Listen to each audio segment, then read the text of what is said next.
মাত্র ৩ বছর বয়সে সন্তানের বাবা, গণিতের খাতায় যা অসম্ভব সেটাই কাগজে কলমে সম্ভব করা হয়েছে কুড়িগ্রামের রৌমারীতে। অর্থের বিনিময়ে বয়স জালিয়াতি করে গ্রাম পুলিশের চাকরি পেয়েছেন হাফিজুর রহমান নামের এক ব্যক্তি। জাল জন্ম নিবন্ধন অনুযায়ী তিনি নিজের ছেলের চেয়ে মাত্র ৩ বছরের বড়। এই জালিয়াতি ফাঁস হওয়ার পর উপজেলায় ক্ষোভ ছড়িয়ে পড়েছে, আর নিয়োগ কারসাজির ভয়াবহ চিত্র উঠে এসেছে সামনে। হাফিজুর যে আমাদের গ্রাম পুলিশ হয়েছে সেটা আমার ওয়ার্ডেরই একজন গ্রাম পুলিশ। বিষয়টা হচ্ছে তার তো ভোট আছেই, ঠিক আছে, সে কয়েকবার ভোটও দিয়েছে। তার ভোটার যে বয়সটা সেটা প্রায় 40 বছর বয়স। সে নিবন্ধন দিয়ে চাকরি নিয়েছে। এখন আসলে কিভাবে সে চাকরি নিল সেটা আমি বলতে পারবো না, সেটা চেয়ারম্যান মহোদয় ভালো জানে কিভাবে তাকে চাকরি দিল। একমাত্র স্মার্ট সিটি বসুন্ধরা, আধুনিকতায় এক ধাপ এগিয়ে। হাফিজুর নিজে একজন বয়স্ক লোক, আমরা তো মেম্বার মানুষ, আমরা দেখলে টের পাই যে তার বয়স কত হতে পারে। হাফিজুরের যে বেটা, তার যে বিয়ে করেছে, তার ঘরে বাচ্চা কাচ্চা হয়েছে, তারাও ভোটার। তো তারা যদি ভোটার হয় তো এরও ভোটের কার্ড আছে, সে কার্ড বাদ দিয়ে নিবন্ধন নিশ্চয়ই 2 নম্বর করে চাকরিটা নিয়েছে। ব্রহ্মপুত্র নদে বিচ্ছিন্ন রৌমারীর যাদুরচর ইউনিয়নের বাসিন্দা হাফিজুরের জন্ম ভোটার কার্ড অনুযায়ী 1985 সালে। তবে গ্রাম পুলিশের চাকরির সুবিধার জন্য জন্ম নিবন্ধনে তিনি কাগজে দেখিয়েছেন 1996 সালে। অথচ তার ছেলে নয়নের জন্ম ভোটার কার্ড অনুযায়ী 1999 সালে।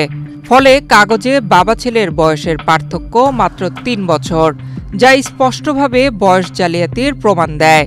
তবে হাফিজুর এই অভিযোগ অস্বীকার করে বলেন তার জন্ম নিবন্ধনের তথ্য ঠিক আছে এবং তিনি চাকরির জন্য আবেদন করেছিলেন অনেক আগে। 32 বছর থাকা অবস্থায় চাকরি হয়েছে আমার। বিয়ে করছি মতো তো 15 বছর বয়সে বিয়ে করছি। মেয়েটা আমাকে 15 বছর বয়সে ওদিকে বিয়ে দিছি। তো বলে ভুল করছে, বোঝেন নাই, তখন করছে বললে অনেক আইডি তো ভুল করে করছে। আমার জন্ম নিবন্ধন দিয়ে আমি চাকরি নিয়েছি, তো জন্ম নিবন্ধনের বয়স ঠিক আছে, আপনি দেখেন জন্ম নিবন্ধন দেখেন। মানে চাকরি তো করছি, পরে মানে চাকরি তো জয়েন করলাম এদিন করছি তো অনেকদিন হয়, আবেদন তো অনেকদিন হয়, এগুলো হইতে সময় লাগছে না।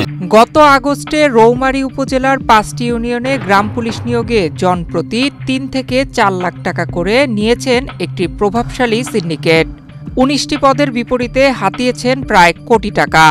অথচ যোগ্য প্রার্থীরা পড়েছেন বঞ্চনার শিকার, এমন অভিযোগ স্থানীয়দের। সমস্তভাবেই বেআইনি একটা জালিয়াতি করে টাকার বিনিময়ে টাকা খায় তাকে চাকরিটা দেওয়া হয়েছে।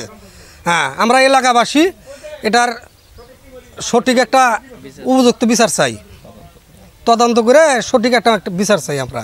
প্রতি রৌমারীতে 19 জন গ্রাম পুলিশ নিয়োগ দেওয়া হয়েছে। এই নিয়োগে ব্যাপক অনিয়ম, দুর্নীতি ও অর্থ বাণিজ্য করেছে। যাদুরচর ইউনিয়নে একজন নিয়োগ দেওয়া হয়েছে, যেখানে পিতা এবং পুত্রের বয়সের ব্যবধান মাত্র 3 বছর।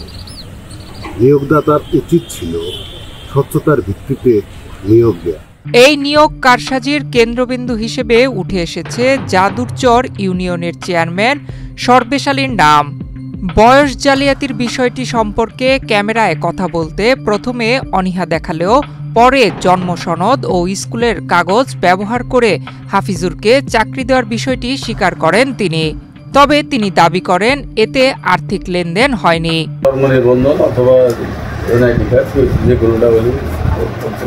তার তো এনআইডি কার্ডও আছে, জন্ম নিবন্ধনে বয়সের যে ভেরিফিকেশনটা হয়ে গেল যে তারতম্যটা, এটা কিভাবে অ্যালাউ করবে সেটা আমি জানি না। ওটা তো স্কুলের তার সার্টিফিকেট আছে, সার্টিফিকেট অনুযায়ী তো তার জন্ম আমাদের লাগে। আর এমনি লেনদেনের বিষয়টা এটা না না না লেনদেন তাহলে ক্যামেরায় বলা যাবে না। না, বয়স জালিয়াতি ও নিয়োগ অনিয়মের বিষয়ে ক্যামেরায় কথা বলতে রাজি হননি রৌমারীর ইউএনও এবং জেলা প্রশাসকও। তবে তারা জানিয়েছেন বিষয়টি তদন্ত করে প্রয়োজনীয় ব্যবস্থা নেওয়া হবে। টাকার বিনিময়ে বয়স জালিয়াতি করে সরকারি চাকরি পাওয়ার এই ঘটনা শুধু হাস্যকর নয়, এটি চোখে আঙুল দিয়ে দেখিয়ে দেয় পুরো নিয়োগ প্রক্রিয়ার দুর্বলতা। তদন্তে এই অভিযোগের সত্যতা পাওয়া গেলে রৌমারীর মতো সীমান্তবর্তী এলাকায় দুর্নীতি কতটা গভীরে পৌঁছেছে সেটা স্পষ্ট হবে বলে প্রত্যাশা স্থানীয়দের। নয়ন বিশ্বাস, বাংলাদেশ প্রতিদিন।